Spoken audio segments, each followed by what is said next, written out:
my dad never spared a thing, and it turned out, you know what, he was always right too. Because my dad, the World War II veteran, opposed the Vietnam War long before the hippies did. I remember coming home and fighting with my dad because I was being taught in school, we're stopping the domino effect of communism. That's what I was taught. I came home and told my dad that. My dad looked at me and, I'll be blunt, here's my dad, that's the biggest bunch of bullshit I've ever heard. He said, we're not there stopping communism. He said, somebody's making big money. That's why we're there. Guess who was right? My dad. But now I've learned it from someone else, and I'll make a plug for another book. If you want to truly learn about war, people, there is a great book called War is a Racket. Reprinted by Skyhorse, my publisher. I wrote the preface for it.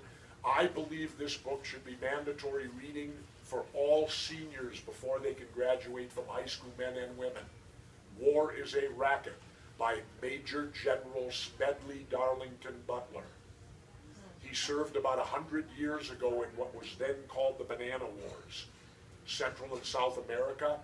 General Butler's claim is what he said: I didn't serve the people of the United States of America. I served the United Fruit Corporation. When they would go into Central and South America, if they didn't get cooperation, they'd send the Marines in to get it. Well, they don't want you reading General Butler's book, because General Butler's a good Marine. He gets right to the point. You know, no wishy-washy with the Marines usually. They get right to the point. And General Butler will tell you what a racket war is, how it's not fought for what they tell you. This is 100 years ago.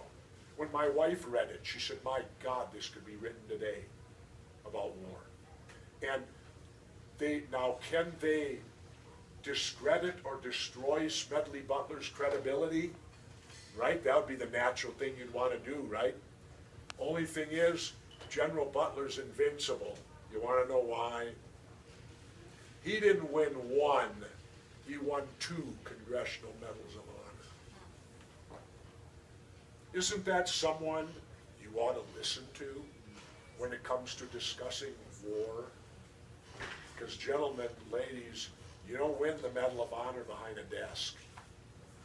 That's one in the field, and this man won 2.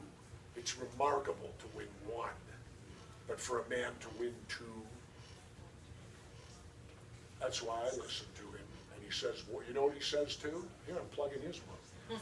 He also said we need to pass a constitutional amendment that doesn't allow our military to go over 500 miles from our shores. Jesse Ventura agrees with that. Then we're not over in the Middle East anymore. Then our military is truly protecting our country. They're not the whore for the multinational corporations that they are now. That's who they're fighting for. The Middle East is all about oil, and it's about protecting the oil company, multinational oil. Like someone said to me, well, we're benefiting from protecting that oil. I said, no, we're not. I said, those are multinational corporations. They don't give a rat's ass about the U.S. They deal with all countries. And that's who but they simply use our military for their protection. Why a news for them? You need protection? Then go hire Blackwater and the mercenaries to protect you. See how great I would have been if they'd have put me in those debates with these two? You know the other thing I had on him? Donald Trump money couldn't buy it. Couldn't buy it. You know what I have on both of them? I have an honorable discharge after 6 years in the United States Navy. None of them do. Where were they? I'd have to ask Donald, were you hiding out with Dick Cheney when he was getting his 5 deferments from Vietnam? You guys were buddies back then? You're older than me. Where were you during Vietnam? I didn't get there till the end. I got there February '71, March of '71. And where were they? I'll finish with this and I'll open for questions. I was asked once, or told, that it was a difficult decision to go to war. How many would agree it's a difficult decision to go to war? Come on, don't be afraid. How many think that would be a difficult decision to make the call to go to war? No, it isn't. It isn't really. Do you want to know what my definition? Simple. A war is justified if you're willing to send your kids. If you're not willing to send your kids, then how do you send someone else's? How often do you see the politicians send their kids to war? Joe Biden's an exception. How often? Never. How simple it is for them to send your kids to war when they themselves won't go, and they certainly won't send their kids to go. But that to me is the simple definition if a war is justified. And I have news for you. I would have never sent my son to the Middle East. Never. So you know where I stand. And I did it before the invasion of Iraq. Why do you think I got blackballed like I am? They didn't allow nobody on TV that was speaking out. I lost a whole show on MSNBC. They paid me. No, I was under contract, but they bought my silence. I couldn't talk on any news show from 03 to 06. Because I signed a contract with MSNBC, they would not put me on when they found out I opposed the Iraq War. Me and Phil Donahue. At that time, they had just signed Phil. Phil was their highest rated show. They yanked him. And they wouldn't allow me on, trumping up the Iraq War. They didn't want any voices out there saying, hold on, hold it, wait a minute here. What are we doing? Because I'll tell you this, then I'll take questions. George W. Bush and Dick Cheney destroyed my belief in America and destroyed my patriotism. You want to know how they did it? I never believed that the United States of America would invade another country who hadn't done anything, overthrow that government, and occupy them. That's what the Nazis did.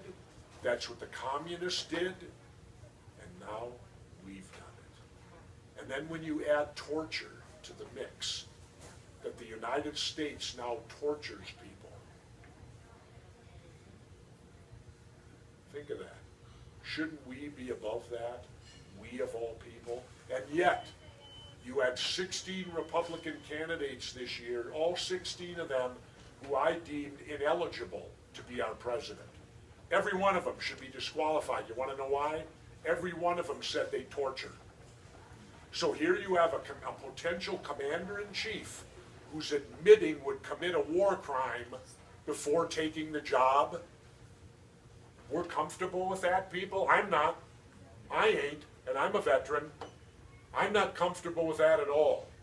And I'll finish by telling you, because waterboarding is torture. I've had it done to me. I know what it is. Had it done at SEER school. It was required before you went to Southeast Asia. And I'm a swimmer. I'm a frog man. You'd think water and us, hey, we can, that's down our line of work. So when a frog man's telling you it's torture, think what it'll do to somebody who ain't a strong swimmer or isn't comfortable with water. Like they got Khalid Sheikh Mohammed down in Gitmo. Oh, he confessed to 9/11. Really? Then it came out they waterboarded him 161 times. I got news for everyone in the room. Each and every one of you would have did 9/11 if they waterboarded you 160 times. My famous quote to Larry King. Made it to Yale. Yale prints the best quotes of the year. I'm so proud. I said, you give me a Dick Cheney a waterboard in 1 hour, and I'll have him confess to the Sharon Tate murders. That's in the book. So on that note, open for questions. Nothing? I'll start it off. You said your favorite quote was the George W. Bush quote at the end of the book. I'm wondering if he was thinking about the 28 pages that were released, what was it, last week? Or 2 weeks ago? Of which now all of a sudden Jesse Ventura's right again, isn't he? Jesse was crazy. Jesse got nailed by the media because I questioned 9/11. I said there's more to this than they're telling us. And then the report comes out and there's 28 redacted pages that for how many years now we haven't been able to see. And what's in them? A direct monetary connection between the hijackers and the Saudis. and we attacked Iraq? Shouldn't we have attacked the Saudis, considering 18 or 17 of the hijackers were Saudis?